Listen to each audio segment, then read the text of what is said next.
जय श्री कृष्णा। आप सभी का दिन शुभ और मंगलमय हो।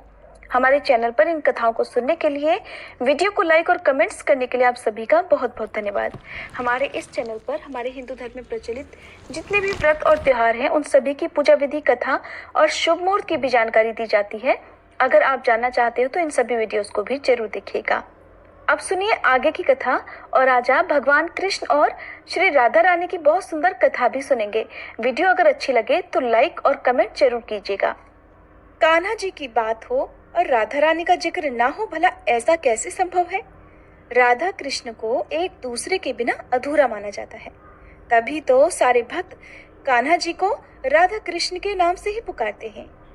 ये दोनों नाम एक दूसरे के लिए ही बने हैं। इन्हें कभी भी कोई भी अलग नहीं कर सकता। तो देखिए क्या होता है कि एक बार जब मामा कंस ने भगवान श्री कृष्ण और बलराम को मथुरा आमंत्रित किया, तब पहली बार वो समय आया था जब भगवान कृष्ण राधा रानी से अलग हुए थे। लेकिन विधि का विधान कुछ और ही था। राधा रानी एक बार फिर से श्री कृष्ण से मिली। राधा रानी श्री कृष्ण की नगरी द्वारिका में जा पहुंची। जब कान्हा जी ने राधा रानी को देखा तो बहुत प्रसन्न हुए। दोनों एक दूसरे से बोल तो नहीं रहे थे, लेकिन संकेतों की भाषा से एक दूसरे से बहुत देर तक बात करते रहे। शास्त्रों में वर्णित है कि राधा जी को कान्हा जी की नगरी द्वारिका में कोई नहीं पहचानता था। राधा रानी के अनुरोध करने पर श्री कृष्ण ने उन्हें महल में एक देविका के रूप में नियुक्त कर लिया। राधा जी दिन भर महल में रहती और महल से जुड़े हुए कार्यभार देखती रहती। अवसर मिलते ही वो कान्हा जी के दर्शन भी कर लिया करती। कान्हा जी तो अपने दायित्व निभाने में व्यस्त थे, लेकिन जब सांसारिक जीवन से राधा रानी के विदाई की बेला समीप आई तो कान्हा जी से दूर जाने पर वो मजबूर हो गई। इसलिए एक शाम वह महल से बिना किसी को बताए चुपचाप निकल गई और न जाने किस ओर चल पड़ी। उन्हें नहीं पता था कि वो कहाँ जा रही हैं। कान्हा जी को तो उन्होंने कुछ नहीं बताया, लेकिन वो सब कुछ जानते थे। धीरे धीरे समय बीता। उधर राधा रानी बिल्कुल अकेली हो गई। अब उन्हें भगवान श्री कृष्ण की आवश्यकता पड़ी। वो किसी भी तरह एक बार, बस आखिरी बार कान्हा जी के दर्शन करना चाहती थी। उनकी ये इच्छा जानते ही भगवान श्री कृष्ण उनके सामने आ गए। भगवान कृष्ण को अपने सामने देखकर राधा रानी बहुत प्रसन्न हो गई। परंतु अब वह समय निकट था जब राधा रानी अपने प्राण त्याग कर दुनिया को अलविदा कहना चाहती थी। कान्हा जी ने राधा रानी से कहा कि वो उनसे कुछ मांगे, लेकिन राधा जी ने मना कर दिया। कान्हा जी के दोबारा अनुरोध करने पर राधा रानी ने कहा कि वो आखिरी बार उन्हें बांसुरी बजाते हुए देखना चाहती हैं। बस कान्हा जी ने राधा रानी की ये आखिरी जिद पूरी करने का सोच लिया। कान्हा जी ने कमर में खोसी हुई बांसुरी निकाली और बहुत ही सुरीली धुन बजाने लगे। बांसुरी की धुन सुनते सुनते कहते हैं कि राधा रानी ने अपने शरीर को छोड़ दिया। उनके जाते ही भगवान कृष्ण बहुत दुखी हो गए। उन्होंने उस बांसुरी को ही तोड़कर फेंक दिया जो कभी उन्हें बेहद प्यारी थी, जिसे वो अपने से एक क्षण के लिए भी अलग नहीं करते थे। वो बांसुरी की धुन ही तो थी जिसे सुनते ही राधा रानी अपना सारा काम छोड़कर नंगे पांव ही दौड़कर कान्हा जी के पास आ जाया करती थी। अब जब राधा रानी ही नहीं तो उस बांसुरी का भला क्या करना, ये सोचकर कान्हा जी ने उस बांसुरी को तोड़कर दूर फेंक दिया। कहते हैं कि जिस जगह पर रहकर राधा रानी ने कान्हा जी के अंतिम समय तक इंतजार किया था, उस जगह पर राधा रानी मंदिर बन गया। तो ये थी भगवान श्री कृष्ण और राधा रानी की कथा। अब सुनिए आज का अध्याय। इससे पहले के अध्याय में श्री सूत जी महाराज ऋषि मुनियों को पिशाच और पिशाचिनी की कथा सुना रहे थे। आगे की कथा सुनाते हुए सूत जी कहने लगे कि हे ऋषियों, इस प्रकार वह राक्षस और पिशाचिनी दोनों घूमते फिरते नर्मदा नदी के तट पर एक वट वृक्ष के नीचे आकर ठहर गए। उस वट वृक्ष पर एक गुरु निंदक ब्रह्म राक्षस रहा करता था। उन दोनों को देखकर वह ब्रह्म राक्षस कहने लगा कि अरे, तुम लोग कौन हो और किस पाप के कारण इस दशा को प्राप्त हुए हो? तब राक्षस रूपधारी राजा ने अपना और पिशाचिनी का संपूर्ण वृतांत सुनाकर कहा कि अब आप भी अपना वृतांत सुनाइए। ब्रह्म राक्षस ने अपना वृतांत सुनाते हुए कहा कि हे मित्र, बहुत समय पहले मैं मगध देश में प्रवीण सोमदत्त नाम वाला ब्राह्मण था। मैंने अपने को बड़ा भारी विद्वान और महान मानकर अभिमानवश गुरु का अपमान किया था। उसी पाप के कारण मैं इस योनि को प्राप्त हुआ हूँ। इस जन्म में भूख से पीड़ित होकर मैंने अनेकों ब्राह्मण खा डाले हैं। अपने गुरु का अपमान करने से निश्चय ही ब्रह्म राक्षस की योनि प्राप्त होती है, ये बात मैंने अब भली भांति जान ली है। ये सुनकर कलमाश पाद ने पूछा कि हे मित्र, गुरु की कोटि में कौन कौन आते हैं, कृपया मुझे बतलाइए। ब्रह्म राक्षस ने सुना तो कहने लगा, वेदों को पढ़ाने अथवा सुनाने वाला, वेदों और नीति शास्त्र की व्याख्या करने वाला, वेदों के संदेह को दूर करने वाला, भय निवारण करता, अन्नदाता, शिक्षा देने वाला, बुरे कार्यों से रोकने वाला, पिता, श्वशुर, मामा, बड़ा भाई, गर्भ से मरने तक 16 संस्कार कराने वाला और राजा को शास्त्रों ने गुरु माना है, इसलिए इन सब की वंदना ही करनी चाहिए। ये सुनकर कलमाश पाद ने आगे पूछा कि हे भाई, तुमने तो अनेकों गुरु कह दिए हैं, अब इनमें से भी कोई बड़ा है या सभी बराबर हैं? ब्रह्म राक्षस ने कहा, हे मित्र, यद्यपि हम राक्षस हैं और साथ ही भूख प्यास से दुखी भी हैं, परंतु क्योंकि गुरु महिमा के वर्णन से भी कल्याण होता है, इसलिए मैं इसका अवश्य ही वर्णन करूंगा।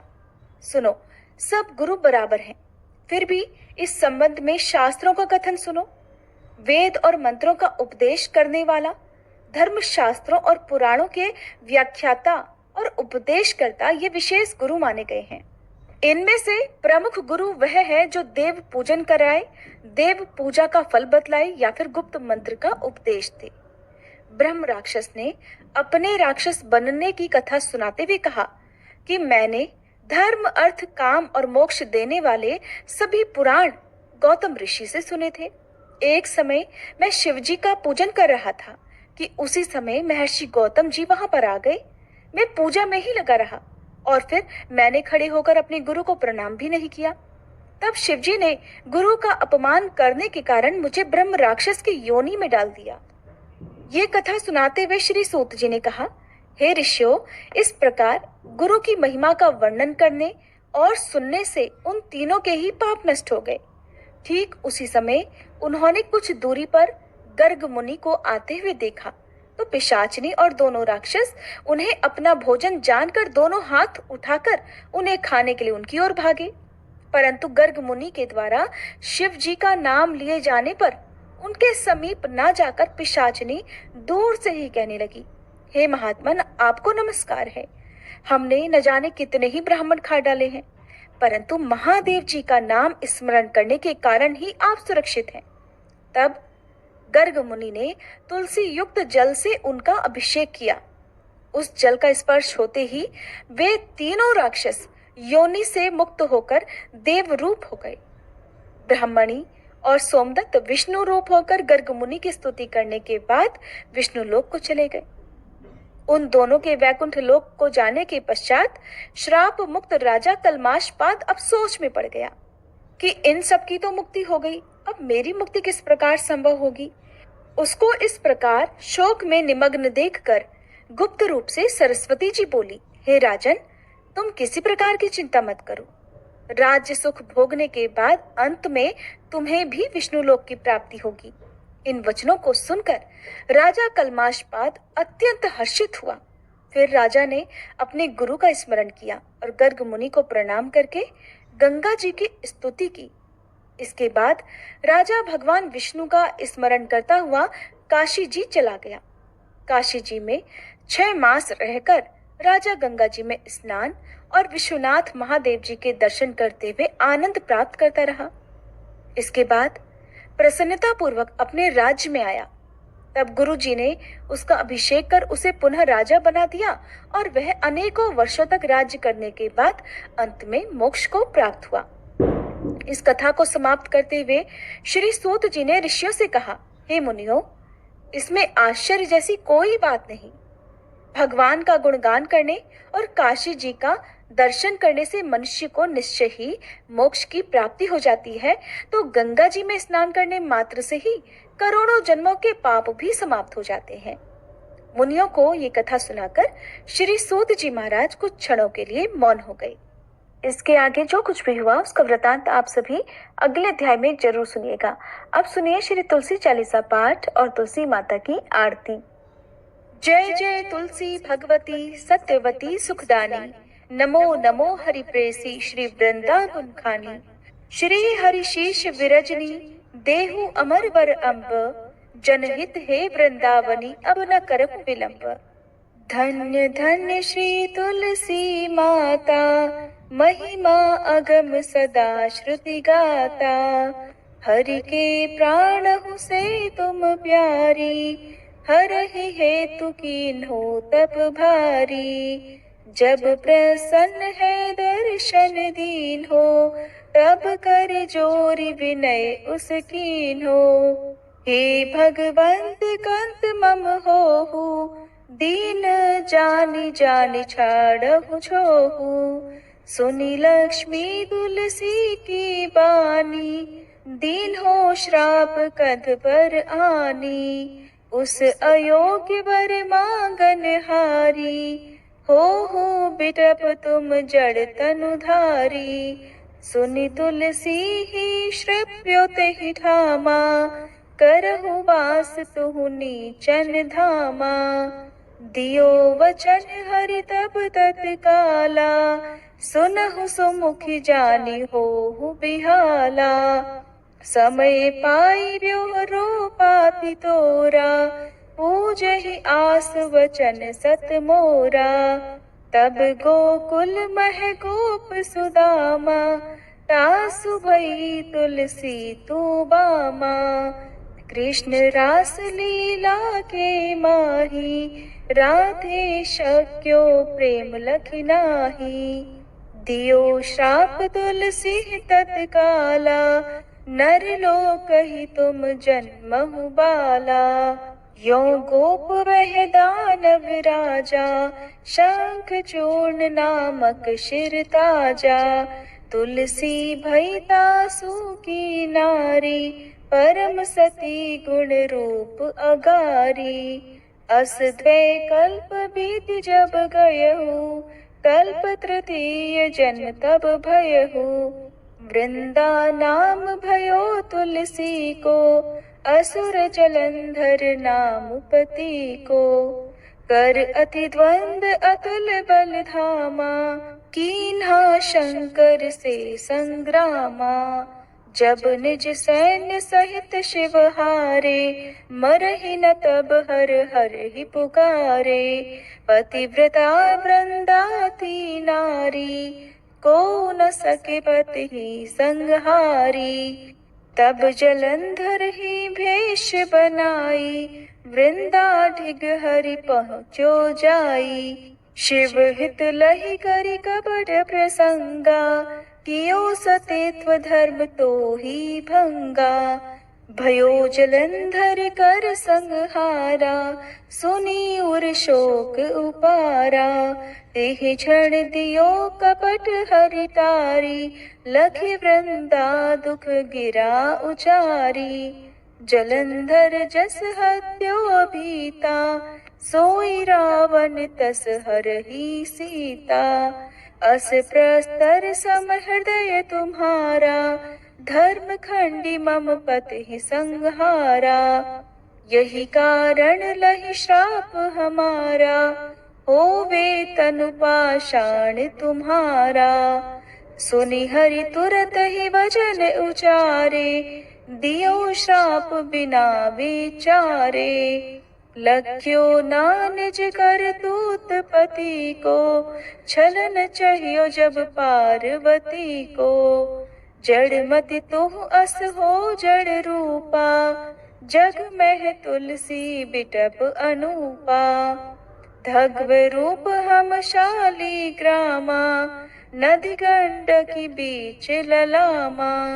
जो तुलसी दल हम ही चढ़ई है, सब सुख भोग परम पद पई है। बिनु तुलसी हरि जलत शरीरा, अतिशय उठत शीश उर पीरा। जो तुलसी दल हरि शिर धारत, सो सहस्त्र घट अमृत डारत।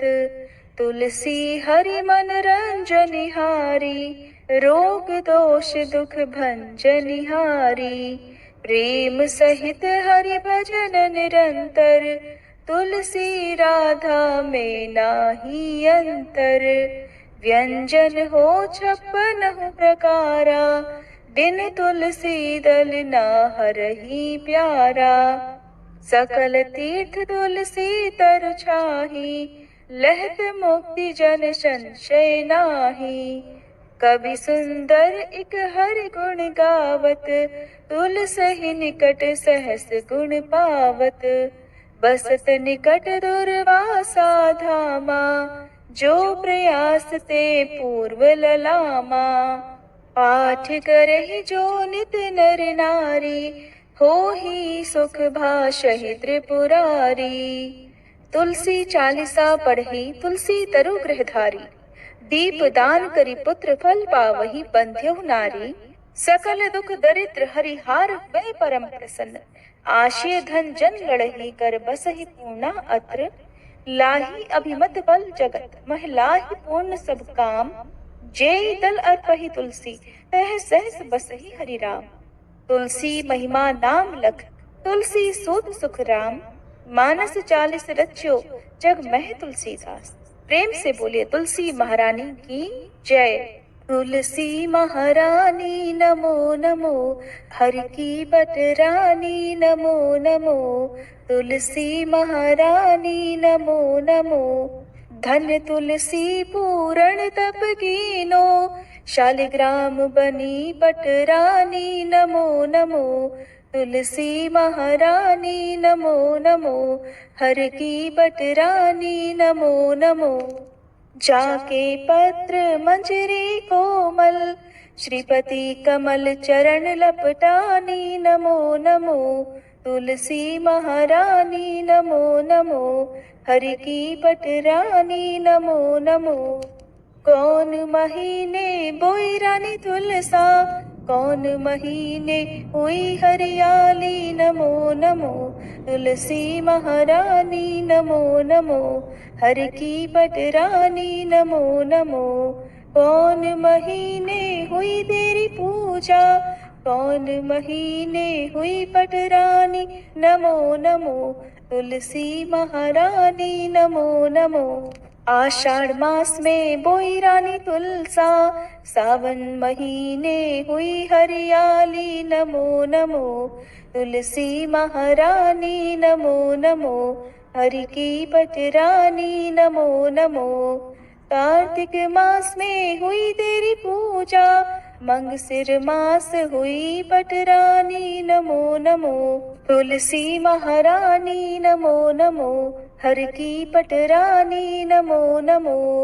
धूप दीप नैवेद्य आरती, पुष्पन की वर्षा बरसानी नमो नमो।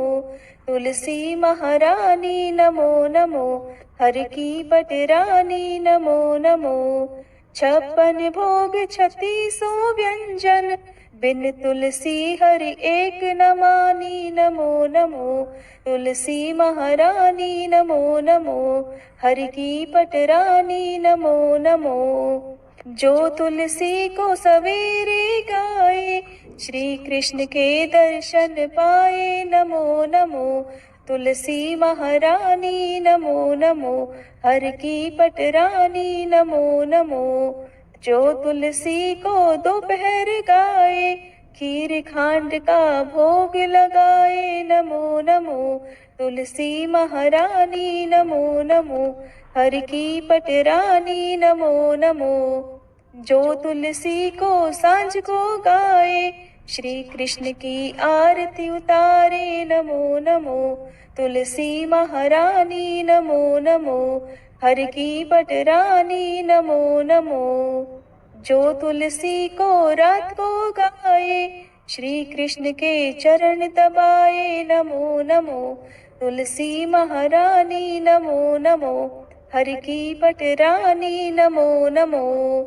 सब सखी मैया तेरो यश गावे, भक्ति दान दी जय महारानी नमो नमो। तुलसी महारानी नमो नमो, हर की पटरानी नमो नमो, तुलसी महारानी नमो नमो, हर की पटरानी नमो नमो।